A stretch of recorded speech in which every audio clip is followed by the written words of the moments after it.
চোখ বন্ধ করার সাথে সাথেই পরকালের যাত্রা শুরু হয়ে গেল। আখিরাতের উপরে ঈমান এনেছি যে কিয়ামতের ময়দানে আল্লাহর সামনে আমাকে দণ্ডায়মান হতে হবে। কিয়ামতের ময়দানে আমার গোটা জীবনের প্রতিটা মুহূর্তের হিসাব আল্লাহর সামনে আমাকে দিতে হবে। কিয়ামতের ময়দানে আমার যৌবনকালের হিসাব আমাকে আল্লাহর সামনে দিতে হবে। কিয়ামতের ময়দানে আমার উপার্জিত সম্পদ কিভাবে উপার্জন করেছি আল্লাহর সামনে হিসাব দিতে হবে। কোন কোন কাজে ব্যয় করেছি আল্লাহ তাআলার কাছে আমার হিসাব দিতে হবে। এই চিন্তা যখন কোন মুমিনের মধ্যে ঢুকে যায় যে আল্লাহর সামনে আমার সব কিছুর হিসাব দিতে হবে, এইটার উপরে যদি আন্তরিকভাবে বিশ্বাস কারো থাকে, ওই লোকটা দুনিয়ার মধ্যে রাতের আধারেও অন্যায় করতে পারে না। দিনের আলোর চরিত্র আর রাতের আধারের চরিত্র তার একই রকম হয়ে যায়। আখিরাতের উপরে বিশ্বাস যে আমি যদি নেক কাজ করি তাহলে আমার ঠিকানা জান্নাত হবে, আমি যদি গুনাহের কাজ করি, পাপ কাজ করি, আমার ঠিকানা জাহান্নাম হবে। কিয়ামতের ময়দানে আল্লাহর সামনে আমার প্রতিটা সময়ের হিসাব দিতে হবে। সেই দিন আমার দুনিয়ার প্রতিটা আমলের হিসাব হবে, প্রতিদান আল্লাহ তাআলা দিবেন। আল্লাহ বলেন ফামান ইয়ামাল মিসকালা যাররাতিন খায়রান ইয়ারাহ ওয়া মান ইয়ামাল মিসকালা যাররাতিন শাররান ইয়ারাহ। একবারে যারা পরিমাণ খারাপেরও প্রতিদান আল্লাহ তাআলা দিবেন, আবার যারা পরিমাণ ভালো কাজের প্রতিদানও আল্লাহ তাআলা দিবেন। দুনিয়ার মধ্যে আল্লাহ তাআলা আমি আপনি যে অপরাধ করেছি, জুলুম করেছি, পাপাচার করেছি, দুনিয়ার যেমন আদালত কায়েম করা হয়, কিয়ামতে আল্লাহ ওই রকম আদালত কায়েম করে আমার আপনার হিসাব নিবে। কিয়ামতের ময়দানে এক ব্যক্তির অবস্থা হবে এরকম যে সেই লোকটার নেকি আর বদি, গুনাহ আর সওয়াব ওজন করা হবে 50-50, সমান সমান। আল্লাহ তাআলা ওরে বলবে তুমি একটু যাও, একটা নেকি যদি তোমার হয় তাহলে তুমি জান্নাতে চলে যাবা। ও মনে করবে আল্লাহ কি বলেন, একটা নেকি, এটা কোনো ব্যাপার নাকি? এটা আমার কত ফ্রেন্ড সার্কেল ছিল দুনিয়ার মধ্যে, বন্ধু বান্ধব ছিল, ওদের কাছে বললেই ওরা দিয়ে দিবে। দুনিয়ায় কত বড় বিপদ আপদে, কত গভীর রাতে, কত দূরত্বে বিপদে পড়ার পর বন্ধুদেরকে ফোন দিয়েছি, একসাথে 5 মোটরসাইকেল ভরে বন্ধুরা আমাকে সাহায্য করতে চলে গেছে। এত কঠিন বিপদের মধ্যে সহযোগিতা করেছে, আজ কি করবে না? এটা হইতে পারে নাকি? আশা নিয়ে এবার লোকটা বন্ধুদের কাছে যাবে, গিয়ে বলবে বন্ধু আমি তো দুনিয়ার তোমার সেই বন্ধু, যাকে তুমি দুনিয়ায় অনেক সহযোগিতা করেছো, একসাথে কত আড্ডা দিয়েছি আমরা, রাতের পর রাত, দিনের পর দিন একসাথে আমরা অতিবাহিত করেছি। যখন অর্থ দিয়ে সহযোগিতার প্রয়োজন অর্থ দিয়ে সহযোগিতা করেছো, যখন শ্রম দিয়ে, দেহ দিয়ে, শক্তি দিয়ে, ক্ষমতা দিয়ে সহযোগিতার প্রয়োজন তখন তাই করেছো। দুনিয়ায় তো বন্ধু ছিলে, সহযোগী ছিলাম, আজকে কিয়ামতের ময়দানে আমি একটা সমস্যায় পড়ে গিয়েছি, বিপদে পড়ে গিয়েছি বন্ধু, আজকে একটা নেকির জন্য আমি জান্নাতে যেতে পারি না। একটা নেকি যদি তোমার থেকে, তোমাদের থেকে আমাকে দাও, তাহলে আজকে আমি জান্নাতে চলে যেতে পারি। ও যখন বন্ধুদের কাছে এই প্রস্তাব দিবে, বন্ধুরা বলবে বলো কি, দুনিয়ায় তো তোমার মতো আমাদের কোনো বন্ধু ছিল না, বন্ধুত্বকে অস্বীকার করবে। লোকটা একটু মনক্ষুণ্ণ হয়ে যাবে, চিন্তা করবে বন্ধু হয়তো দেয় নাই, আমার পাড়া প্রতিবেশী প্রতিজন এরা দিবে। প্রতিবেশীর কাছে গিয়া বিফল। এবার সে ভগ্ন হৃদয়ে কষ্ট নিয়ে চিন্তা করবে আমার আত্মীয় স্বজনের কাছে যাই। আত্মীয় স্বজন, চাচা, ফুফু, দাদা, খালা, খালু, যার কাছেই যাবে, কেউ তাকে নেকি দিয়ে সহযোগিতা তো করবেই না, বরং তার সাথে তাদের যেই সম্পর্ক সেই সম্পর্ক পর্যন্ত অস্বীকার করবে। দুনিয়ায় বিপদে পড়লে কত সময় কতজন নিজের সম্পর্ক অস্বীকার করে বসে, নিজে বাঁচার জন্য সবাইকে ত্যাগ করে। দুনিয়ায় ঘটে কি ঘটে না এরকম বলেন? ঘটে। এদিকে একটু চুপ করাইতে হবে, এবার সে কথা বন্ধ করতে হবে, কথা বন্ধ করাইতে হবে। হায় হায়, আপনারা বসেন, আপনারা বসেন। তো তো যাই হোক, দুনিয়ার মধ্যেও এমন অবস্থা হয় যে বিপদে পড়লে আত্মীয়কে অস্বীকার করে বসে। এবার ওই লোকটা চিন্তা করবে, দুনিয়ার মধ্যে তো আমার বাবা আমার জন্য কত কিছু করেছে, যেই বাবা আবার খুশিতে সে খুশি হয়েছে, তার উপার্জন ছিল আমার জন্য আমি কেন্দ্রিক, আমার জন্য রোদে কষ্ট করে বৃষ্টির মধ্যে কষ্ট করে অর্থ উপার্জন করেছে। দুনিয়ায় আমার যেই চাহিদা ছিল আমার বাবা আমার সব চাহিদা পূরণ করেছে। আজকে অন্য কেউ নেকি না দিলেও আমার পিতা অবশ্যই আমাকে নেকি দিয়ে সহযোগিতা করবে। এই আশায় লোকটা এবার যাবে তার বাবার কাছে। বাবাও তাকে নেকি দিবে না। বাবার কাছ থেকে ব্যথিত হৃদয়ে এবার চিন্তা করবে, দুনিয়ার মধ্যে অকৃত্রিম ভালো যারা বাসে এর মধ্যে এক নম্বরে হলো মা। মায়ের মতো অকৃত্রিম ভালোবাসা কেউ বাসে না। দুনিয়ার অধিকাংশ মানুষের ভালোবাসার ভিতরে স্বার্থ থাকে, কিন্তু মা সন্তানকে শুধুমাত্র স্বার্থহীন ভাবেই ভালোবাসে। আজকে তাহলে আমার মা আমাকে হয়তো এই বিপদ থেকে উদ্ধার করবে, একটা মাত্র নেকি তো।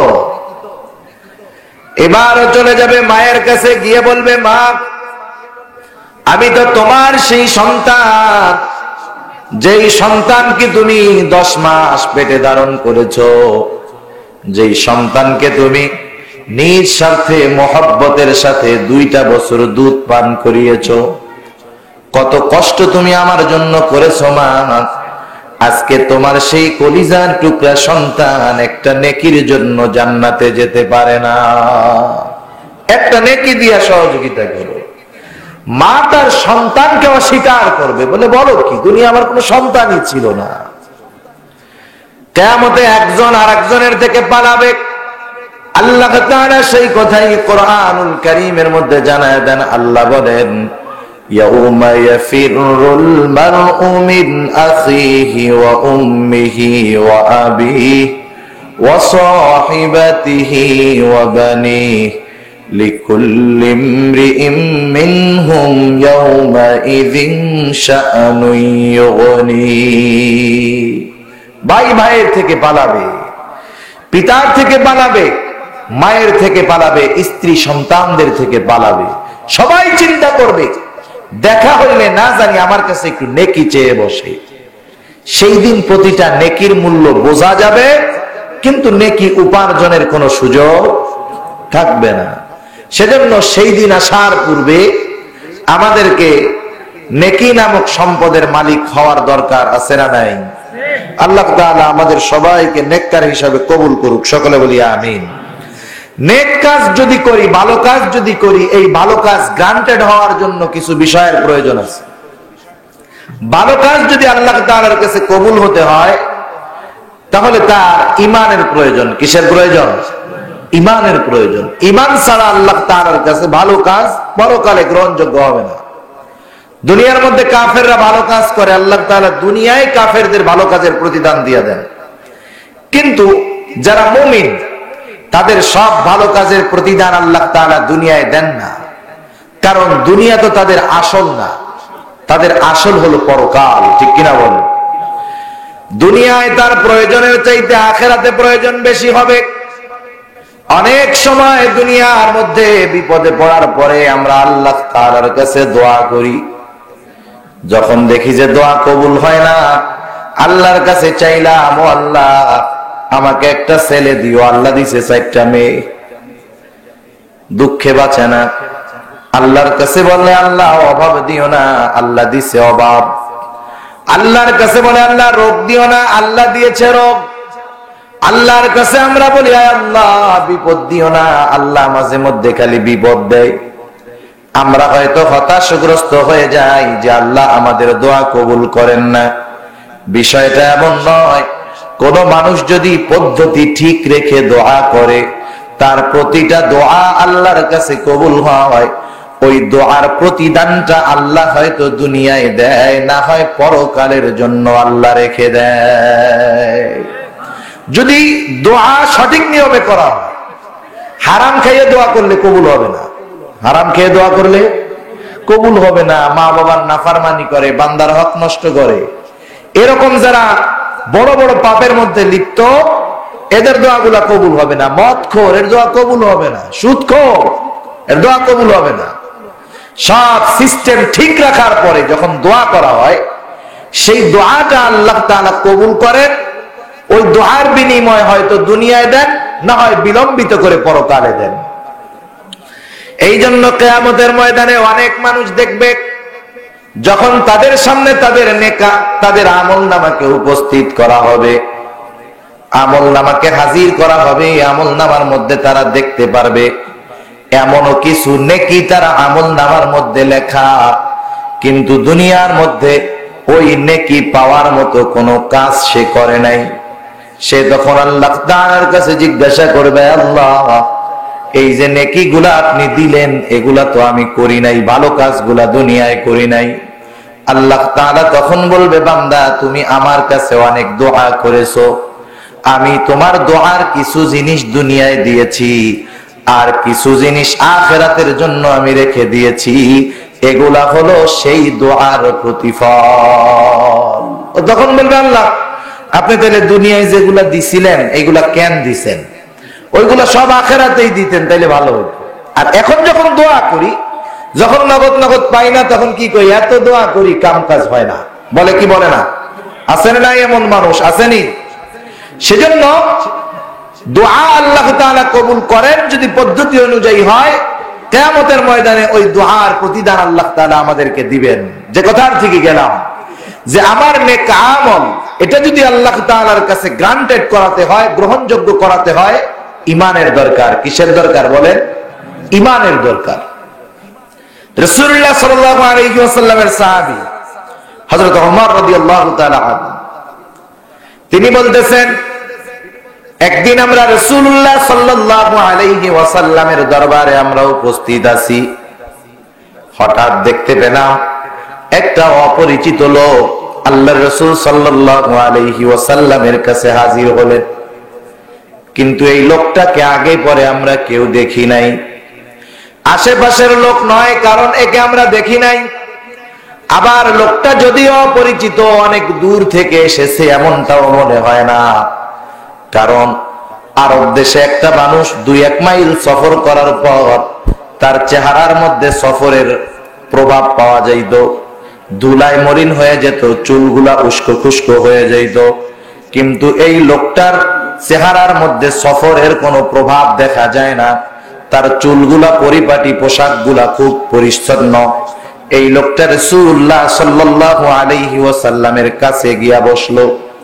হাঁটুর সাথে হাঁটু মিলায় দিয়া বসার পর রাসূলুল্লাহ সাল্লাল্লাহু আলাইহি ওয়াসাল্লামকে প্রশ্ন করতেছে। বেশ কয়েকটা প্রশ্ন করেছে, আমি অতগুলার মধ্যে যাব না। যেই প্রশ্নগুলা করলো এর মধ্যে একটা প্রশ্ন হলো, ওই লোকটা আল্লাহর নবীকে বলতেছে, আপনি আমাকে বলুন ঈমান কাকে বলে?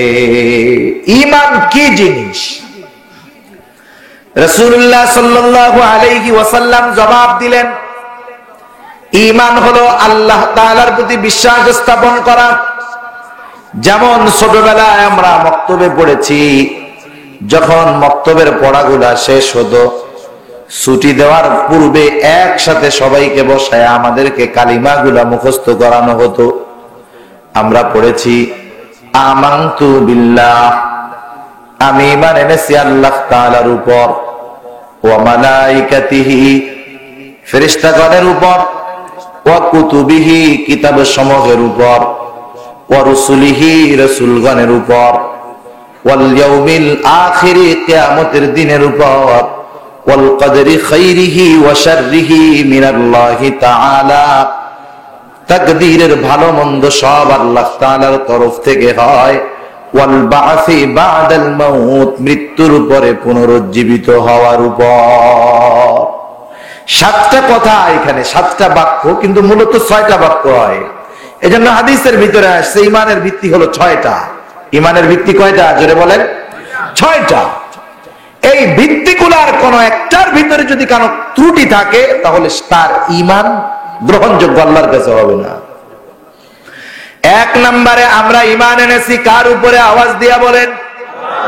এই কথাই আল্লাহর নবী বলতেছেন, আল্লাহ তাআলার উপরে ঈমান আনা।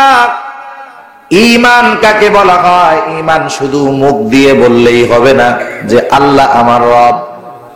তিনটা জিনিসের সমন্বয় যদি পরিপূর্ণভাবে পাওয়া যায়, তাহলে ওই লোকটাকে পরিপূর্ণ ঈমানদার বলা যায়। আমি বললাম আল্লাহ আমার রব, এটা বলছি কি দিয়ে বলেন তো? মুখ দিয়ে। কি দিয়ে? মুখ দিয়ে বলছি। কিন্তু এই কথাটা আমার অন্তরের মধ্যেও থাকতে হবে যে আল্লাহ আমার রব, এটা আমার অন্তরে বিশ্বাস থাকতে হবে। তাহলে আমি মুখ দিয়ে স্বীকৃতি দিলাম আল্লাহ আমার রব, অন্তর দিয়ে আমি বিশ্বাস করলাম আল্লাহ আমার রব। 3 নম্বরে আমার কর্মের দ্বারা প্রমাণ করতে হবে আল্লাহ আমার রব। আমি যদি আল্লাহকে রব বলে স্বীকার করি, আমি রবের সব আদেশ নির্দ্বিধায় মেনে নিতে বাধ্য থাকব। 3টা জিনিসের সমন্বয় লাগবে, নাইলে ওই ঈমান কামেল ঈমান হবে না, পরিপূর্ণ ঈমান হবে না। তাহলে বুঝে থাকলে বলেন, 1 নম্বরে ঈমান এনেছি কার উপরে? মুখের দ্বারা, অন্তরের দ্বারা, কর্মের দ্বারা প্রমাণ করতে হবে যে আল্লাহ আমার রব। কোন ব্যক্তি যখন আল্লাহ তাআলার উপরে ঈমান আনবে, কয়েকটা বিষয়ের উপরে খেয়াল রাখতে হবে। 1 নম্বরে ঈমান হবে আল্লাহ তাআলার জাতের উপরে ঈমান। আল্লাহ তাআলার জাতের উপরে ঈমান, তথা আল্লাহ হলেন এক এবং একক। একের বেশি আল্লাহ রব নাই, একের বেশি খোদা নাই। যেমন খ্রিস্টানেরা বলে থাকে আল্লাহ খোদা, মরিয়মও খোদা, ঈসাও খোদা, বলে নাউজুবিল্লাহ। ইহুদিরা বলে উযাইর আলাইহিস সালাম খোদা, নাউজুবিল্লাহ বলেন। আল্লাহ তাআলা সেই কথা কোরআনুল কারীমের মধ্যে জানায় দেন। আল্লাহ বলেন ওয়াকালাতিল ইয়াহুদু উযাইরুন ইবনুল্লাহ ওয়াকালাতিন নাসারাল মাসীহু ইবনুল্লাহ। ওরা বলে উযাইর আলাইহিস সালাম আল্লাহর সন্তান, আল্লাহর সন্তান এও আল্লাহ, নাউজুবিল্লাহ বলেন। ঈসা আলাইহিস সালাম আল্লাহর সন্তান, সেও আল্লাহ। তারা আল্লাহর জাতের সাথে আরেকজনকে খাড়া করে দিয়েছে, অথচ আল্লাহ কয়জন? আল্লাহ তাআলা নিজের পরিচয় দেন। আল্লাহ বলেন কুল হুয়াল্লাহু আহাদ। আল্লাহ বলেন এক এবং একক, সর্বভৌমত্বের মালিক হলেন আল্লাহ। যদি একের বেশি খোদা হতো কি অবস্থা হতো? আল্লাহ বলেন লাউ কানা। কিছু মানুষের গরম হইলে ভালো, কিন্তু একটু ঠান্ডা হইলে ভালো। এই শীত, গরম, রোদ, বৃষ্টি সব কিছুর নিয়ন্ত্রণ কার হাতে? আল্লাহর হাতে। এখন 2 জন খোদা হইলে কি হইতো? এক খোদার দলের লোক, ওদের রোদের দরকার, আর এক খোদার দলের লোকের বৃষ্টি দরকার। আগে 2 খোদার মধ্যে মারামারি বাঁধত। 2 খোদার মধ্যে মারামারি বাঁধলে আসমান জমিন সব শেষ হয়ে যাইত। সেজন্য আল্লাহ তাআলা বলেন লাউ কানা ফীহিমা আলিহাতুন ইল্লাল্লাহু লাফাসাদাতা। আল্লাহ ছাড়া যদি একাধিক ইলাহ হতো, আসমান জমিন সব ধ্বংস হয়ে যেত। আসমান জমিন যেমন সুনিপুণ ভাবে, সুন্দর ভাবে পরিচালিত হচ্ছে, সূর্য তার কক্ষপথে, চন্দ্র তার কক্ষপথে, প্রতিটা গ্রহ নক্ষত্র নির্ধারিত স্থান দিয়ে অতিক্রম করতেছে, এমনটা হতো না, বরং এর ব্যতিক্রম হতো, গোটা জাহানটা ধ্বংস হয়ে যেত। তাহলে আল্লাহ হলেন এক এবং একক। আমাদের দেশে আল্লাহ তাআলার সাথে আমরা যারা মুমিন, মুসলমান, আমাদের কেউ আল্লাহ তাআলার জাতের সাথে শিরক করে না। কেউ বলে না যে একাধিক আল্লাহ, কেউ বলে না। তাহলে 1 নম্বরে আল্লাহর উপরে ঈমান। এই বিষয়টার মধ্যে কয়েকটা বিষয় আছে। বিষয় হলো আল্লাহর জাতের উপরে ঈমান আনতে হবে। 2 নম্বর আল্লাহ তাআলার সিফাত তথা গুণাবলীর উপরে ঈমান আনতে হবে। কোন ব্যক্তি যদি জাতের উপরে ঈমান আনে, সিফাতের উপরে ঈমান না আনে, গুণাবলীর উপরে ঈমান না আনে, এই লোকটাও কিন্তু কাট্টা কাফের হয়ে যাবে। যেমন বোঝানোর জন্য বলি, মনে করেন আপনাদের এলাকার এমপি সাহেবের নাম হলো বীর মুক্তিযোদ্ধা আলহাজ বেনজির আহমদ সাহেব, ঢাকা 20 আসনের উনি সংসদ সদস্য। উনি সংসদ সদস্য ঢাকা 20 আসনের, এটা ওনার নাম না, এটা ওনার একটা গুণ, ঠিক না? কিন্তু কেউ যদি ওনার গুণকে অস্বীকার করে যে না উনি আমাদের সংসদ সদস্য না, ওনার নামকেও অস্বীকার করা হবে, ঠিক কিনা বলেন? সেজন্য ঢাকা 20 আসনের সংসদ সদস্য যিনি, বীর মুক্তিযোদ্ধা বেনজির আহমদও তিনি। বেনজির আহমদ যিনি ঢাকা 20 আসনের মাননীয় সংসদ সদস্য তিনি, ঠিক কিনা বলেন? আল্লাহ তাআলার সিফাত আছে, গুণবাচক নাম আছে, 99টা নাম আল্লাহ তাআলার আছে। এর মধ্যে প্রসিদ্ধ গুলা যেমন আল্লাহ হলেন খালেক, আল্লাহ হলেন মালিক, আল্লাহ হলেন রাজ্জাক, আল্লাহ হলেন গফুর, আল্লাহ হলেন রহমান, আল্লাহ হলেন রহিম। আল্লাহ রব্বুল আলামিনের এইরকম যতগুলা গুণবাচক নাম আছে, আল্লাহর উপরে যেমন ঈমান আনতে হবে, সমানভাবে আল্লাহ তাআলার এই সিফত তথা গুণবাচক নামগুলার উপরেও বিশ্বাস স্থাপন করতে হবে। আর বিশ্বাসের পরিপূর্ণতা আসবে কয়ভাবে? জোরে বলেন। 3 ভাবে। জবানের স্বীকৃতির দ্বারা, অন্তরের বিশ্বাস দ্বারা, কর্মের দ্বারা। এখন আল্লাহ হলেন খালেক, আল্লাহ হলেন স্রষ্টা, আল্লাহ হলেন রাজ্জাক। আল্লাহ তাআলাই যাকে চান তাকে সন্তান ছেলে দেন, যাকে চান তাকে মেয়ে দেন, ঠিক না? কারণ সব কিছুর স্রষ্টা কে? জোরে বলেন। আল্লাহ তাআলা যাকে ইচ্ছা ছেলে দেন, যাকে ইচ্ছা মেয়ে দেন। আল্লাহ রাব্বুল আলামিন সেই কথা বলেন, ইয়াহাবু লিমান ইয়াশাউ ইনাসাও ওয়া ইয়াহাবু লিমান ইয়াশাউ যুকুর আও ইউযাওয়িজুহুম যুকরানান ওয়া ইনাসা ওয়া ইয়াজআলু মান ইয়াশাউ আকীমা। আল্লাহ রাব্বুল আলামিন যাকে চান তাকে কন্যা সন্তান দেন, যাকে চান আল্লাহ তাআলা ছেলে দেন, যাকে চান একাধিক দেন, যাকে চান আল্লাহ দেন না। কাউকে আল্লাহ তাআলা আকিম বান্দা বানায় রাখেন। যেহেতু সন্তান দেওয়ার ক্ষমতাটা আল্লাহর হাতে, এখন যদি কেউ পীরের কাছে বাবার কাছে গিয়ে সন্তান চায়, নিঃসন্দেহে সে আল্লাহর গুণের উপরে ক্ষমতার উপরে ঈমান আনতে পারে নাই, আর ওর ঈমান পরিপূর্ণ হয় নাই, ও মুশরিকদের দলে অন্তর্ভুক্ত হয়ে গেছে। সেজন্য প্রতিটা স্টেপ বাই স্টেপ আমাকে বুঝতে হবে। শুধু আল্লাহ আমার রব বললেই হবে না, সাথে সাথে আল্লাহর যতগুলা গুণ আছে, পাওয়ার আছে, সবগুলার উপরে সমানভাবে ঈমান আনতে হবে, ঠিক কিনা বলেন? কারণ রাজ্জাক যিনি আল্লাহ তিনি, খালেক যিনি আল্লাহ তিনি, রহিম যিনি আল্লাহ তিনি, আল্লাহ যিনি রহমানও তিনি। সেজন্য রহমানকে অস্বীকার করা, খালেককে অস্বীকার করা, রাজ্জাককে অস্বীকার করা মানে আল্লাহকেই অস্বীকার করা। সেজন্য 1 নম্বরে আল্লাহ তাআলার গুণের উপরে, জাতের উপরে, সিফাতের উপরে পরিপূর্ণ ঈমান আনতে হবে। 2 নম্বর ঈমান হলো ফেরেশতাগণের উপরে ঈমান আনতে হবে। আল্লাহ রাব্বুল আলামিন আসমানের মধ্যে অগণিত ফেরেশতা আল্লাহ তাআলা সৃষ্টি করেছেন। এই ফেরেশতাদের কত সংখ্যা এটা আল্লাহ তাআলা ভালো জানে। আমাদের ভারতীয় উপমহাদেশে ফেরেশতাদের ব্যাপার নিয়ে কোনো সমস্যা নাই। শুধু এতটুকু বিশ্বাস আমাদেরকে রাখতে হবে, আল্লাহ রাব্বুল আলামিন সব ফেরেশতাদের মধ্যে 4 জন ফেরেশতাকে আল্লাহ তাআলা শ্রেষ্ঠত্ব দান করেছে। এদের মধ্যে নেতা হলো জিবরাইল আলাইহিস সালাম, যিনি প্রত্যেকটা নবীর কাছে আল্লাহর প্রত্যাদেশ নিয়ে আসতেন, যিনি কোরআনুল কারীম আল্লাহ তাআলার আদেশে আমার আপনার নবীর কাছে সুদীর্ঘ 23 বছর ব্যাপী কোরআন নিয়ে আসছেন। এজন্য আল্লাহ তাআলা কোরআনুল কারীমের মধ্যে জানায় দেন, নাযালা বিহির রূহুল আমিন। কোরআন আল্লাহ তাআলা লাইলাতুল কদর, শবে কদর যেটারে আমরা বলি, এই লাইলাতুল কদরে নিকটবর্তী আসমানে একসাথে আল্লাহ তাআলা অবতীর্ণ করেছেন।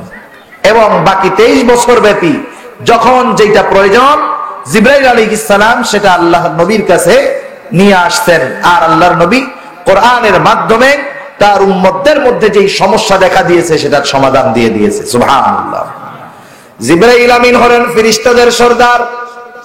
এতটুকু বিশ্বাস আমাদের জন্য যথেষ্ট। মালাকুল মউতকে দায়িত্ব দেওয়া হয়েছে আজরাইল আলাইহিস সালামকে মানুষের জান কবজ করার জন্য। উনি প্রত্যেকটা মানুষের রূহ কবজ করবেন, এই দায়িত্ব হলো ওনার। এবার মিকাইল আলাইহিস সালাম, তার দায়িত্ব হলো মেঘমালা বৃষ্টির যত দায়িত্ব। আর ইসরাফিল আলাইহিস সালামের দায়িত্ব হলো সিংহায় ফুৎকার দেওয়া। ইসরাফিল আলাইহিস সালাম সিংহায় মুখ নিয়ে প্রস্তুত হয়ে আছেন। মুখটাও সরান না, যে কোন সময় আল্লাহ তাআলার তরফ থেকে আদেশ চলে আসে যে ইসরাফিল তুমি এখন সিংহায় ফুৎকার দিয়ে দাও।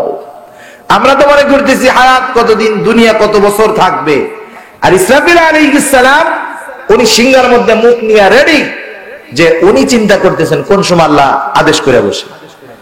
একটা বর্ণনা পড়েছি, সহিহ না যায়িফ আমার সেটা জানা নাই, রাসূল সাল্লাল্লাহু আলাইহি ওয়াসাল্লাম সব ফেরেশতাদেরকে দেখছেন, যত বড় বড় ফেরেশতারা আছে সবাইরে আল্লাহর নবী দেখছেন, জিবরাইল আলাইহিস সালামকে দেখছেন, ইসরাফিল আলাইহিস সালামকে দেখছেন, ফেরেশতাদের সাথে আল্লাহর নবীর সালাম বিনিময় হয়েছে।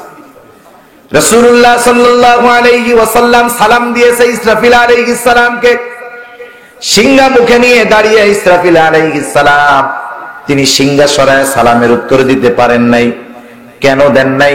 নবী বলতেছেন সে সিংহা থেকে মুখটা সরায় নাই এই কারণে সে চিন্তা করতেছে যদি সালামের উত্তর দিতে যাই না জানি ওই মুহূর্তে আল্লাহ তাআলা সিংহায় ফুৎকার দেওয়ার আদেশ করে বসে। এতটা টেনশন, এতটা সতর্ক।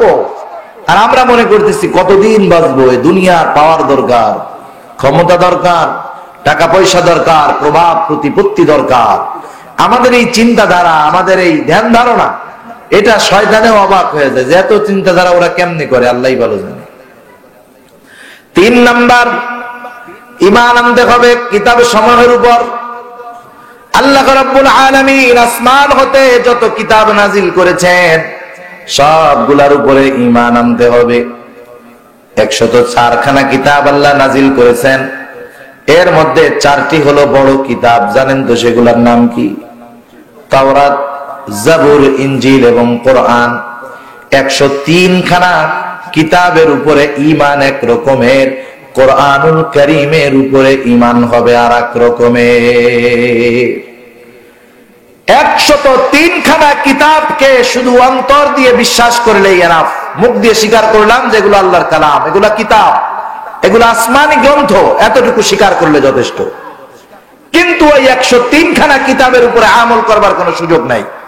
কেউ যদি অতি সুফিগিরি করতে গিয়ে একবারে ওই আসমানি 103 খানা কিতাব অবিকৃত ভাবে পায়, কারণ দুনিয়ার মধ্যে এখনো কোন জায়গায় কোরআনুল কারীম ব্যতীত বিকৃত হয় নাই, পরিবর্তন পরিমর্ধন করা হয় নাই, এমন কোন কিতাব দুনিয়ার মধ্যে নাই। তাওরাতও নাই, জাবুরও নাই, ইনজিলও নাই, সবগুলো ওরা নিজেদের মতো বানায় ফেলছে। কেউ যদি অবিকৃত কিতাব পায়, যেই কিতাব মুসা আলাইহিস সালামকে আল্লাহ তাআলা দান করেছেন, ওটা বন্ধ করে দেন, বক্স লাগবে না, আপনারটাই ঠিক আছে, বক্সটা বন্ধ করে দিতে বলেন।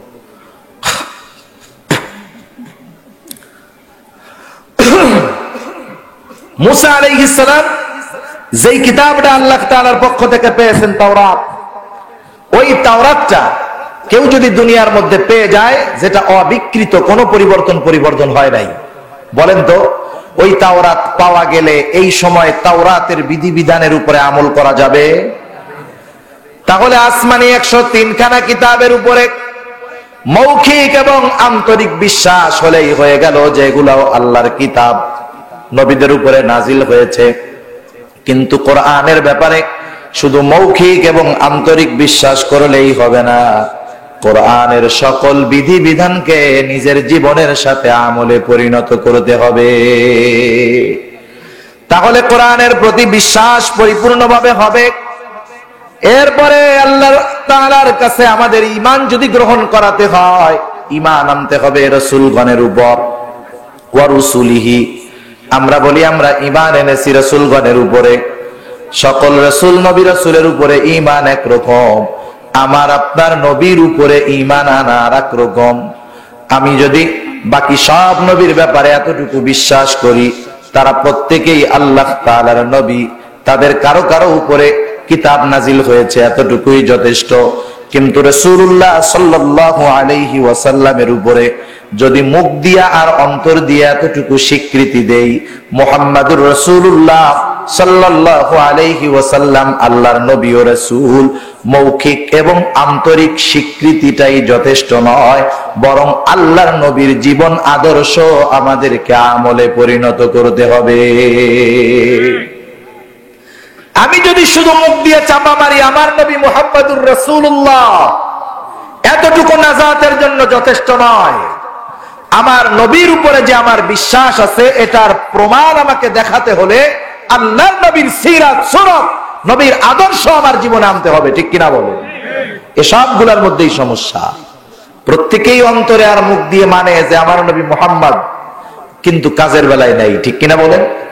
সেজন্য সুন্নাতের কথা বললে, নবীর আদর্শের কথা বললে তখন আমাদের আর ভাল লাগে না। অথচ যদি কেউ আল্লাহ নবীর সুন্নাত তথা জীবন আদর্শকে গ্রহণ না করে, আল্লাহ তাআলার কাছে তারও কিন্তু গ্রহণযোগ্যতা হবে না।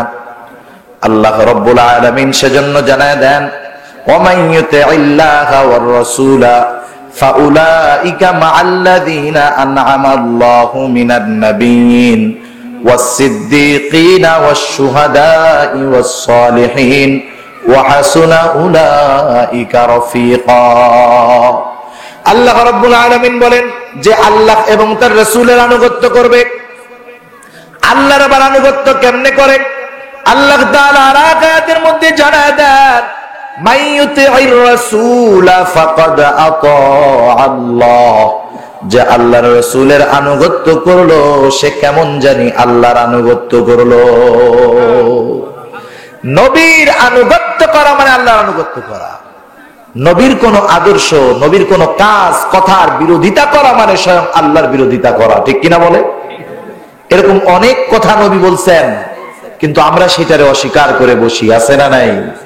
কোরআন দিয়ে রেফারেন্স দিয়ে কোরআনের অপব্যাখ্যা করে এমন বিষয়গুলাকে বৈধ করার অপচেষ্টা সমাজের মধ্যে এক শ্রেণীর আবুল ফজল মার্কা আলেম এই কাজগুলায় লিপ্ত। তাদের কথা বিশ্বাস করে লক্ষ লক্ষ মুসলমান বেঈমান হচ্ছে, ঠিক কিনা বলে? আফসোস লাগে। কোরআন হলো এমন এক কিতাব যেটা কাউকে সম্মানিত করে, এই কোরআনই আবার কাউকে বেইজ্জতিও করতে পারে। কোরআনের অপব্যাখ্যা গ্রহণ করা যাবে না। এই কোরআন দিয়ে মানুষ দ্বীনের পথেও আহ্বান করতে পারে, জাহালাতের পথেও আহ্বান করতে পারে। আমাদের দুনিয়ার মধ্যে সেই অবস্থা চলতেছে কি চলতেছে না বলে? আফসোসের সাথে বলতে হয়, এই অপব্যাখ্যাগুলা করার কারণে সরল মনা মুসলমান বুঝতে পারে না। সম্রাট আকবর ও দ্বীনে ইলাহির প্রবর্তক ছিল, দ্বীনে ইলাহি। সব ধর্মকে মিলিয়ে সে নতুন একটা ধর্ম বানাইছে, এটার নাম দিয়েছে দ্বীনে ইলাহি। এই দ্বীনে ইলাহি কোন সাধারণ মানুষের দ্বারা হয় নাই। এই দ্বীনে ইলাহি প্রবর্তন করার পেছনে সবচাইতে বড় অবদান ছিল যার, তার নাম আবুল ফজল। সে একজন দরবারি আলেম ছিল, দরবারি আলেম ছিল। সে শাসকদেরকে খুশি করার জন্য শাসকদের মত অনুসারে সে ফতোয়া দিত। এটা শুধু আকবরের সময় ছিল তা না, এটা তো ছিল সেই পৃথিবীর প্রায় শুরু লগ্ন থেকে। বিশেষ করে বনি ইসরাইল সম্প্রদায়ের আলেমরা মানুষদেরকে খুশি করার জন্য, টাকা পয়সা পাওয়ার জন্য, বাহবা পাওয়ার জন্য মানুষেরা যেই ধরনের ফতোয়া দিলে খুশি হয়, তারা তাওরাতের অপব্যাখ্যা করে সেই ধরনের ফতোয়া দিত। আর বর্তমান দুনিয়ায় কিছু নামধারী মুনাফিক হয়েছে, ওরা বাতিলকে, ইসলাম বিদ্বেষী শক্তিকে খুশি রাখার জন্য কোরআনের অপব্যাখ্যা করে, আছে না নাই? একটা জিনিস আমাকে মনে রাখতে হবে, আপনি যদি হারামকে হারাম জেনে সেই কাজ করেন, আপনি কবিরা গুনাহ করে নেওয়ালা হবেন, কিন্তু আপনি কাফের হবেন না। যেমন একটা মানুষ সুদ খায়, সুদ তো জঘন্য একটা পাপ, এমন জঘন্য পাপ। সাধারণ কবিরা গুনাহ আর সুদের কবিরা গুনাহর মধ্যে অনেক তফাৎ আছে। কিন্তু কোন ব্যক্তি যদি এই সুদ খাওয়ার পরেও এই সুদটাকে হারাম মনে করে, জঘন্য পাপ হবে ঠিক, কিন্তু সে কাফের হবে না। কিন্তু কোন ব্যক্তি যদি সুদ না খায় কিন্তু সুদকে হারাম মনে করে না, বৈধ মনে করে, এই ব্যক্তি সুদ না খেয়েও সুদকে বৈধ মনে করার কারণে ওই লোকটা বেঈমান হয়ে যাবে।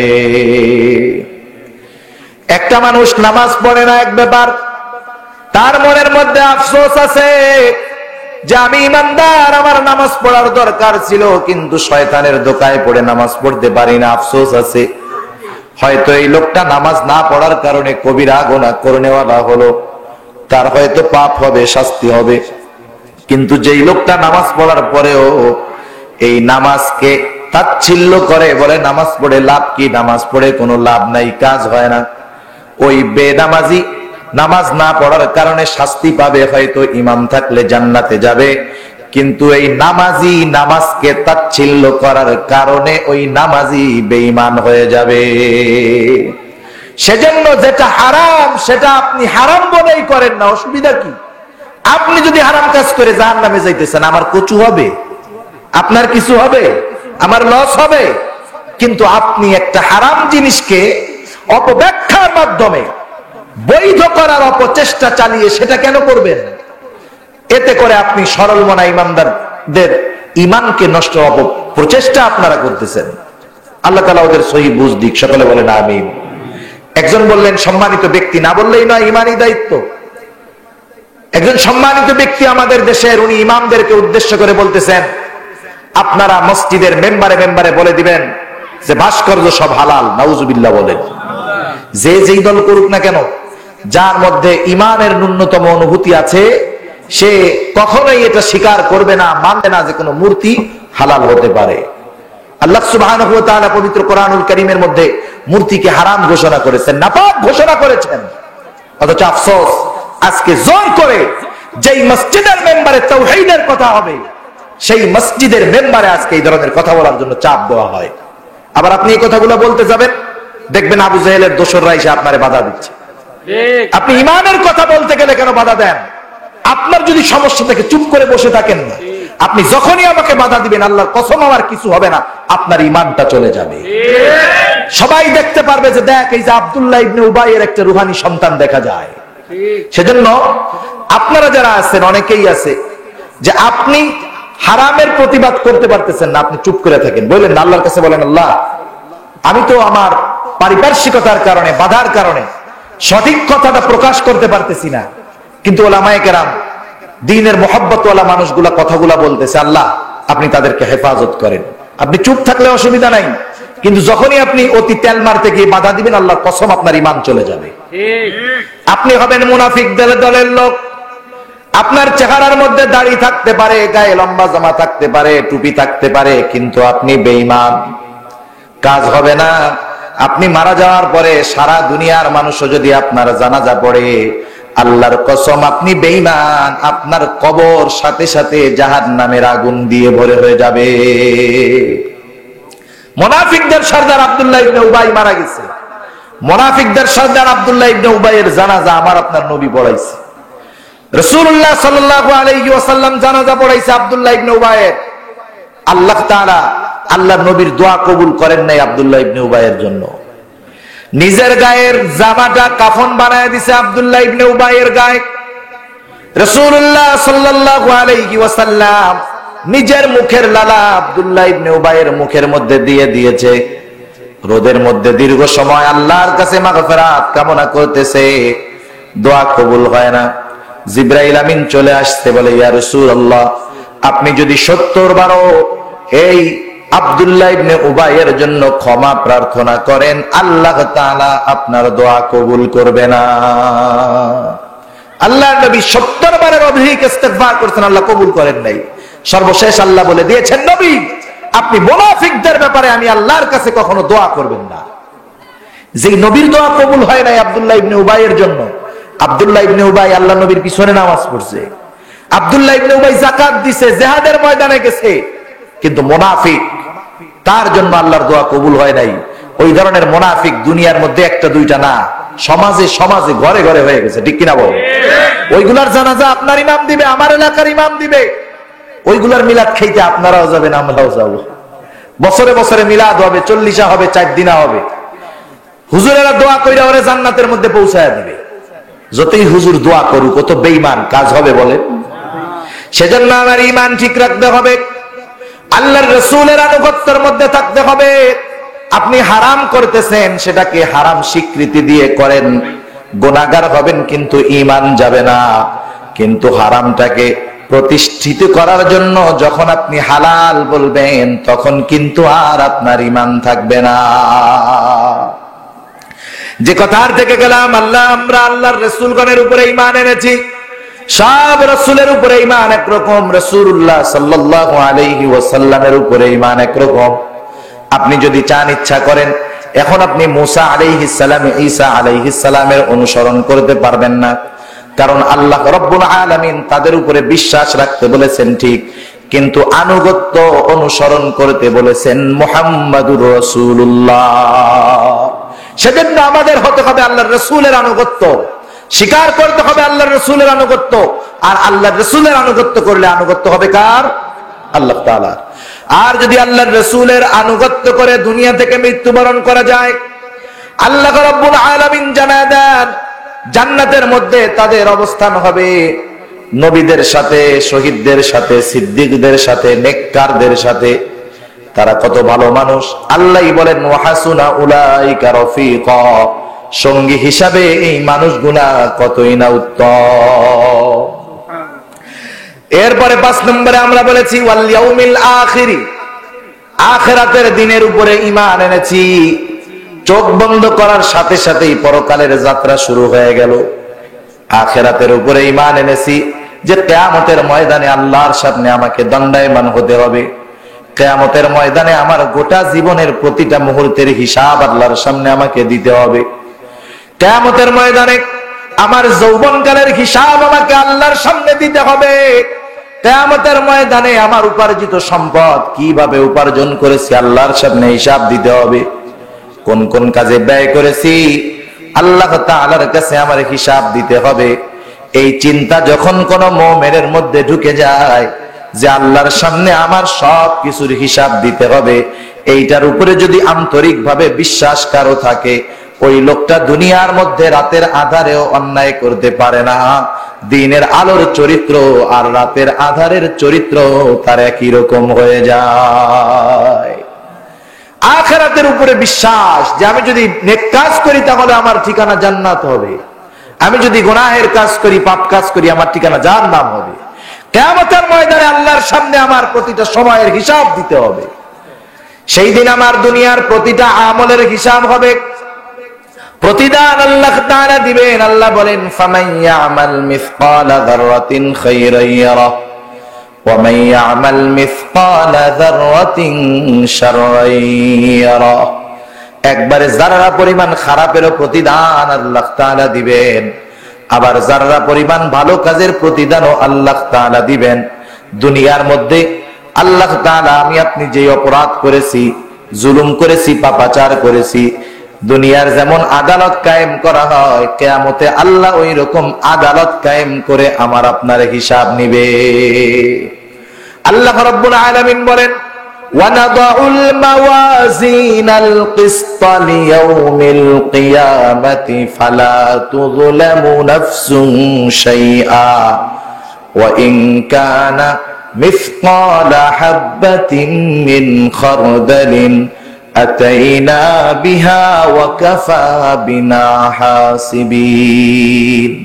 আল্লাহ রাব্বুল আলামিন বলেন আমি কিয়ামতের দিন ইনসাফের আদালত কায়েম করব। দুনিয়ার আদালত গুলা ইনসাফ নয়, বরং বেইনসাফিতে ভরা, ঠিক কিনা গণ? কারণ আদালতের মধ্যে অধিকাংশ ক্ষেত্রে অপরাধী ছাড়া পেয়ে যায়, অধিকাংশ ক্ষেত্রে নিরহ মানুষ শাস্তির সম্মুখীন হয়ে যায়। আমরা তো দেখতে পাই অনেক প্রমাণিত অপরাধ ক্যামেরার লেন্সে ধারণকৃত, একটা দুইটা নয়, 10-15টা চ্যানেল ধারণ করলো, বিশ্বজিৎকে হত্যা করা হলো। কে করছে, কোন দলের লোক করছে সেটা পরের কথা, কিন্তু এই লোকগুলো বেকসুর খালাস হয়ে গেল। কোন কারণে হলো? লোকটার উপরে কি ইনসাফ হলো না জুলুম হলো? দুনিয়ার মধ্যে যে মাজলুম তার উপরে জুলুম হয় বেশি, যে জালেম সে শাস্তি থেকে বেঁচে যায় ক্ষমতা দিয়ে, টাকা দিয়ে, ঠিক কিনা বলেন? বরং আপনার উপরে জুলুম করা হয়েছে, আপনি যদি ন্যায় বিচার চান দেখা যাবে আপনার জীবন আশঙ্কার মুখোমুখি হয়ে গেছে। এক জায়গায় ধর্ষণ করছে এক লিডার, মা মেয়ে দুইজনকে, বিচার চাইছে, বরং তাদেরকে নেড়া করে দেওয়া হয়েছে, বলছে এলাকা ছাড়া করে দেওয়া হবে। দুনিয়ার মধ্যে মাজলুমকে জুলুম করে মাজলুমের উপরে চাপ দেওয়া যায়, কিন্তু কিয়ামতের ময়দানে যাবে না, ঠিক কিনা বলেন? সেজন্য মাজলুমের বদদোয়া আল্লাহ তাআলার কাছে কবুল হয়ে যায়। আল্লাহর নবী বলেন ইত্তাকি দাওয়াতাল মাজলুম ফাইন্না বাইনাহু ওয়া বাইনাল্লাহি হিজাব। তোমরা মাজলুমের বদদোয়াকে ভয় করো, কারণ তার মধ্যে আর আল্লাহর মধ্যে কোনো পর্দা থাকে না। আজকে যারা জুলুমের উপরে আছে, মাজলুম, মাজলুম মানে শুধু এটা না যে আমারে লাঠি দিয়ে পিটাইলো আমি মাজলুম, তা না। আমি হক কথা বলতে পারি না, যাদের কারণে পারি না ওরা জালেম, আমি পারি না, আমি মাজলুম। আপনারা হক কথা শুনতে পারেন না, যাদের কারণে শুনতে পারেন না তারা জালেম, আপনারা মাজলুম। আল্লাহর কাছে আমরা যদি হাত উঁচু করি, এই হাত আল্লাহ ফিরাবেন না, শাস্তি দিবেন কিন্তু একটু পরে, ঠিক কিনা বলেন? কারণ আল্লাহ তারা ছাড় দেন, আল্লাহ ছেড়ে দেন। ফেরাউনকে আল্লাহ ছাড়েন নাই, 400 বছর ছাড় দেওয়ার পরে এমন শাস্তি আল্লাহ দিয়েছে, গোটা দুনিয়ার মানুষের জন্য আল্লাহ শিক্ষণীয় করে রেখে দিয়েছে, ঠিক কিনা বলেন? সেজন্য মনে রাখতে হবে, দিন একদিনে যায় না। আজকে হয়তো তাদের সময়, এক সময় আবার আমাদের সময় আসবে। আজকে হয়তো কুফরি শক্তির পাওয়ার, ইনশাআল্লাহ অচিরেই ইসলাম গোটা দুনিয়ায় জিন্দা হয়ে যাবে। গোটা দুনিয়ার মধ্যে ইসলাম প্রতিষ্ঠিত হবে, সেই দিন ইনসাফ হবে, এর আগে না। আর কিয়ামতের ময়দানে ইনসাফ হবে। আল্লাহ তাআলা সেই কথাই বলেন, ওয়ানাদাউল মাওয়াজিনাল কিসতা লিয়াউমিল কিয়ামাহ ফালা তুযলামু নাফসুন শাইআ ওয়া ইন কানা মিসকালা হাববাতিন মিন খারদালিন আতাইনা বিহা ওয়া কাফা বিনা হাসিবিন। আল্লাহ তাআলা বলেন, আমি কিয়ামতের দিন ইনসাফের আদালত কায়েম করব। এমন আদালত, যে আদালতের ভিতরে বিন্দু পরিমাণ জুলুম করা হবে না। ফালা তুযলামু নাফসুন শাইআ, বরং কি হবে আল্লাহ বলেন, ওয়া ইন কানা মিসকালা হাববাতিন মিন খারদালিন আতাইনা বিহা। দুনিয়ার মধ্যে কেউ যদি শস্য দানা পরিমাণ নেক আমল অথবা বদ আমল, নেকি অথবা গোনা করে থাকে, আল্লাহ বলেন আতাইনা বিহা, ওই নেক আমল অথবা বদ আমলকেও হাজির করা হবে। শুধু হাজির করা হবে তা নয়, আমলের উপরে হিসাব গ্রহণ করা হবে। আল্লাহ তাআলা হবেন সেই দিনের হিসাব গ্রহণকারী। অনেক মানুষের প্রয়োজন হবে না, কোনো উকিলের প্রয়োজন হবে না, জাস্টিসের প্রয়োজন হবে না। একজন মাত্র জাস্টিস হবেন, বিচারক হবেন, তিনি কে? জোরে বলেন আল্লাহ। সেই দিন অন্য কেউ হিসাব গ্রহণ করবে না, একাই আল্লাহ তাআলা সবার হিসাব গ্রহণ করবে। কেমনে করবে আল্লাহ ভালো জানে। আল্লাহ বলেন কাফা বিনা হাসিবিন, আর হিসাব গ্রহণ করার জন্য আমি আল্লাহই যথেষ্ট। এই চিন্তা যখন রব্বুল আলামিন বলেন, যেই মানুষগুলা কিয়ামতে আল্লাহর সামনে দণ্ডায়মান হওয়াকে ভয় করে, সেই মানুষগুলা পাপ কাজ করতে পারে না, গুনার কাজ করতে পারে না। আল্লাহ তাআলা বলেন, ফাআম্মা মান তাগা ওয়া আসারাল হায়াতাদ দুনিয়া ফাইন্নাল জাহিমা হিয়াল মাওয়া। যারা আল্লাহ প্রদত্ত শরীয়তের সীমা লঙ্ঘন করে, দুনিয়াকে প্রাধান্য দেয়, তাদের আবাসস্থল হবে জাহান্নাম। এরপরে আল্লাহ বলেন, ওয়া আম্মা মান খাফা মাকামা রাব্বিহি ওয়া নাহান নাফসা আনিল হাওয়া ফাইন্নাল জান্নাতা হিয়াল মাওয়া। যারা আল্লাহর সামনে দণ্ডায়মান হওয়াকে ভয় করে, কিয়ামতের দিবসকে ভয় করে, যে আমার জীবনের হিসাব আল্লাহর সামনে দিতে হবে, সে মনে যা চায় তা করে না। কথা বুঝেন নাই? মনে যা চায় তা করে না, বরং ওইটাই করে যেটা আল্লাহ তাআলা করতে বলে, ঠিক কিনা বলেন? কারণ তার ভয় আছে যে আমি যেটা করব সেটার হিসাব আল্লাহর কাছে দিতে হবে। তার নফসের যা মন চায় তা করে না। এইরকম ভাবে যদি তার জীবনকে অতিবাহিত করতে পারে, আল্লাহ তাআলা বলেন তার আবাসস্থল হবে জান্নাত। আল্লাহ রাব্বুল আলামিন আর এক জায়গায় জানায় দেন, যেই লোকটা আল্লাহর সামনে দণ্ডায়মান হওয়াকে ভয় পায়, কিয়ামতের দিবসকে ভয় পায়, আল্লাহ তাআলা তার জন্য 2টা জান্নাতের সুসংবাদ রেখে দিয়েছে। আল্লাহ তাআলা বলেন, ওয়ালিমান খাফা মাকামা রাব্বিহি জান্নাতান। আল্লাহর সামনে দণ্ডায়মান হওয়ার ভয় তথা কিয়ামতের দিনের ভয় যার অন্তরের মধ্যে আছে, সেই লোকটার জন্য কয়টা জান্নাতের সুসংবাদ? জোরে বলেন, 2টা জান্নাত। আর মনে রাখবেন, জান্নাতের সুসংবাদ জান্নাতি ব্যক্তিরা দুনিয়ার মধ্যেই পেয়ে যায়। সুবহানাল্লাহ। কারণ আল্লাহ তাআলা কোরআনুল কারীমের মধ্যে বলেন, ইন্নাল্লাযীনা ক্বালু রাব্বুনাল্লাহু সুম্মা ইসতাকামু তাতানাজ্জালু আলাইহিমুল মালায়েকা আল্লা তাখাফু ওয়া লা তাহজানু ওয়া আবশিরু বিল জান্নাতিল্লাতী কুনতুম তুআদুন।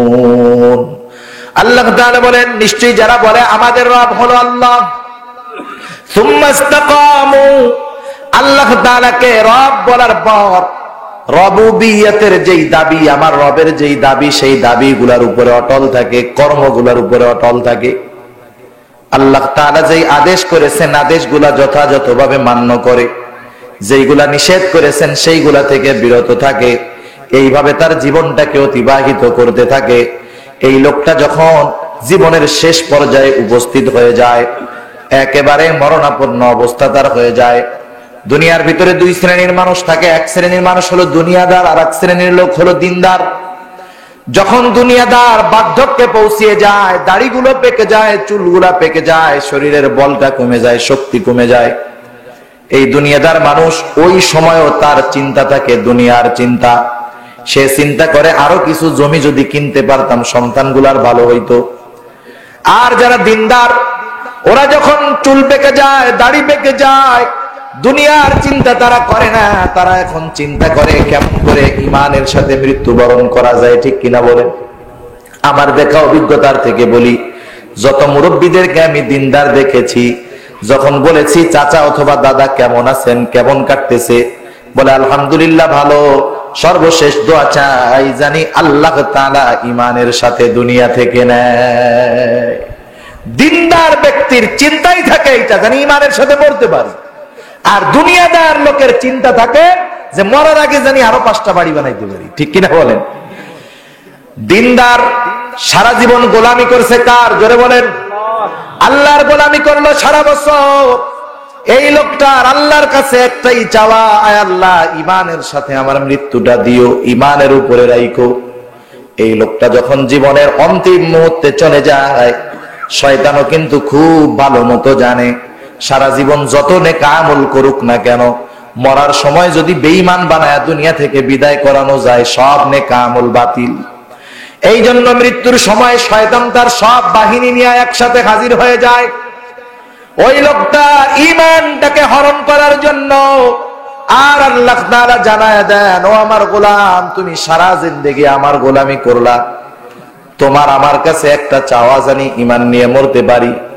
শয়তান তোমার উপরে হামলা করেছে, আর আমি আল্লাহ এই কঠিন মুহূর্তে তোমাকে সহযোগিতা করব না, এমনটা হতে পারে না।